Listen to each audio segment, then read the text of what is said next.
పక్షులు ఎంతో దూరం నుండి ఆహారపు గింజలు తీసుకొస్తాయి. స్వయంగా భోజనం చేయటానికి బదులుగా వాటి పిల్లలకి తినిపిస్తూ ఉంటాయి. అవి ఆకలితో ఉంటాయి, నిస్వార్థంగా, నిష్కల్మషంగా. ఎప్పుడైతే పిల్లలకి రెక్కలు వస్తాయో వాటికి అవి ఎగరటం నేర్పిస్తాయి.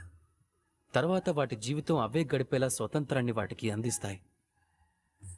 ఈ ఆకాశంలోకి ఎగిరిపోవటానికి. కానీ మనుషులుగా మనం ఏం చేస్తున్నాం? పిల్లలని మనం కూడా పక్షుల్లాగా ఎంతో ఆప్యాయంగా పెంచుతున్నాం. కానీ రెక్కలు రావటంతోనే వాళ్ళని బంధించేస్తున్నాం.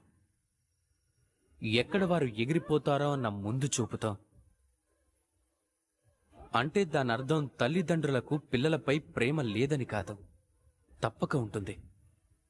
కానీ ఇక్కడ ప్రేమపై మోహం అనే మాయ కమ్మేస్తూ ఉంటుంది. అదే తమకి తమ పిల్లల భవిష్యత్తుకి మధ్య అడ్డంకిగా మారిపోతుంది.